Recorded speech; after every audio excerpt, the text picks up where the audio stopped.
Hello दोस्तों, हमारे YouTube channel पे आप लोगों का स्वागत है। मैं हूं कमलकांत और अभी हम बात करने जा रहे हैं बीपीएससी के संदर्भ में।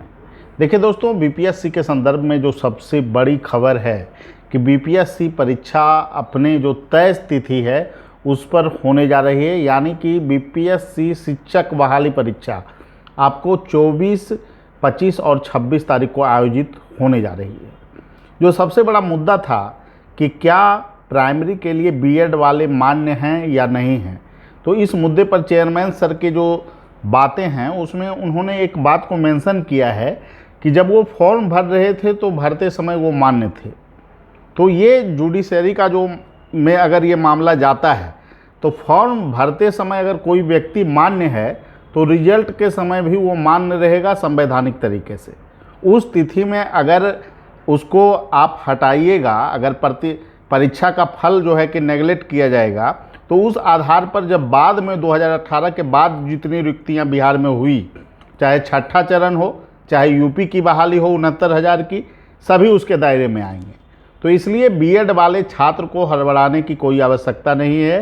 1 से 5 में आपका अधिकार पुष्ट होता है और जिस तरह से परीक्षा में अगर उन छात्रों को बैठाया जा रहा है तो उनका भी एक संवैधानिक ग्राउंड बन रहा है। तो इसलिए जो भी छात्र बीएड धारी छात्र 1 से 5 में फॉर्म भरे हैं उनको निराश नहीं होना है दोस्तों। वो लोग परीक्षा में बैठें, डीएलएड के जो छात्र हैं वो भी परीक्षा में बैठें और निश्चित रूप से जो कंपटीशन है उसमें जो है कि आपको जो बेहतर करेंगे उनका रिजल्ट आएगा। इसमें कहीं से भी बीएड और डीएलएड में टकराहट का सवाल नहीं है। तो इसको लेकर जो स्थितियां बन रही थी उस पर चेयरमैन सर की तरफ से जो स्पष्टीकरण आ गया है उसके बाद बहुत सारी चीज़ें स्पष्ट तौर पे समझी जा सकती है।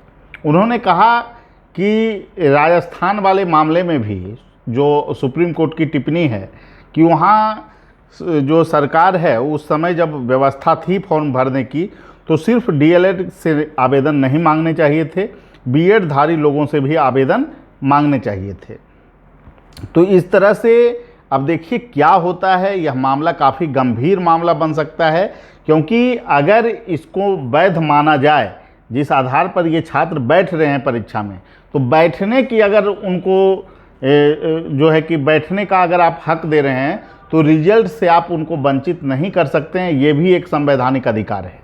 ये डायरेक्टली उल्लंघन है आर्टिकल 14 का और आर्टिकल जो है कि आपको 16 का, आप लोग समझते हैं, पद और अवसर की समानता, ठीक है, का डायरेक्ट जो है वायलेंस होगा अगर इन लोगों को परीक्षा के रिजल्ट से रोका गया। तो आप लोगों के पास बहुत बड़ा हथियार है। आप लोग जितने भी बीएड धारी छात्र हैं जो परीक्षा में शामिल होने जा रहे हैं, खुशीपूर्वक आप लोग जाएं और जो आपका फंडामेंटल राइट है वो आपका काफ़ी स्ट्रॉन्ग है। सुप्रीम कोर्ट को अपने निर्णय पर पुनः विचार करना पड़ेगा। अगर वो मामला अगर आता भी है तो पूर्व की तिथि से उसे क्रियान्वित करने में समस्या आएगी, क्योंकि अगर ये ग्राउंड बन रहा है, परीक्षा में ये छात्र शामिल हो सकते हैं, तो संवैधानिक तौर पर उनको रिजल्ट लेने का भी अधिकार है। तो इसलिए कहीं से भी कोई परेशानी नहीं है। आप लोगों के लिए एक और बड़ी खुशखबरी आ गई कि निगेटिव मार्किंग को हटा दिया गया। ये खुशखबरी प्राइमरी वालों के लिए भी है, माध्यमिक वाले के लिए भी है और उच्च माध्यमिक वाले के लिए है, ठीक है। तो इसको लेकर जो स्थितियां थी, जो बेचैनी छात्रों में थी कि क्या होगा क्या नहीं होगा, और हम लोग इंतज़ार कर रहे थे कि चेयरमैन सर का क्या ऑफिशियली बयान आता है।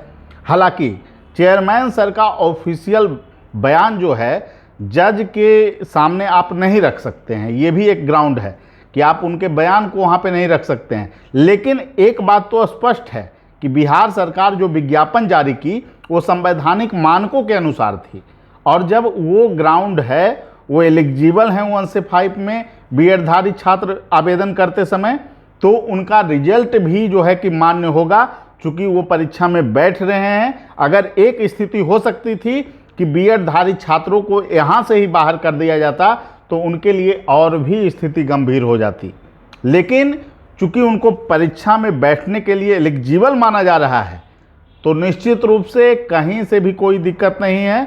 आप लोग का रिजल्ट आएगा, आप लोग पढ़ाई पे ध्यान दीजिए और जो यूट्यूब पे चल रहा है विभिन्न तरह की चीज़ें उसमें जो है विशेष ध्यान देने की आवश्यकता नहीं है। आपके पास 2 से 3 दिन का समय है दोस्तों, तो इसमें आप लोग अच्छे ढंग से हर एक पार्ट को, चाहे वो आपका हिस्ट्री है, पॉलिटी है, ज्योग्राफी है, बिहार का थोड़ा बहुत चीज़ देख लीजिए, करेंट मुद्दा देख लीजिए, इन्वायरमेंट देख लीजिए, मैथ रीजनिंग का रिवीजन कर लीजिए, और अच्छे ढंग से आप लोग थोड़ा सा एक बार जो है कि सभी चीज़ों को देखकर अच्छे ढंग से अपने आप को मानसिक रूप से तैयार कर लें परीक्षा में बैठने के लिए। और मैं इस बात को दावे के साथ कहता हूं कि आप लोगों को अगर बैठने का हक दिया जा रहा है तो आप लोगों को रिजल्ट में शामिल किया जाएगा। इसके लिए कहीं से हड़बड़ाने की आवश्यकता नहीं है। और जो चेयरमैन सर का जो बयान आया है, और ये इस बयान पहले ही आ जाना चाहिए थी, इसकी हम लोग अपेक्षा कर रहे थे। और निश्चित रूप से चेयरमैन सर ने जो छात्रों को भरोसा दिया है वो काफ़ी ही सराहनीय है। और बिहार सरकार निश्चित रूप से छात्रों के पक्ष में रहेगी। अगर बिहार सरकार उन्हें एलिजिबल मान रही है, बीएड धारी छात्रों को भी, डीएलएड धारी छात्रों को भी, तो आप लोग का रिजल्ट भी, मेरिट जो बनेगा उसमें आप लोगों का नाम होगा।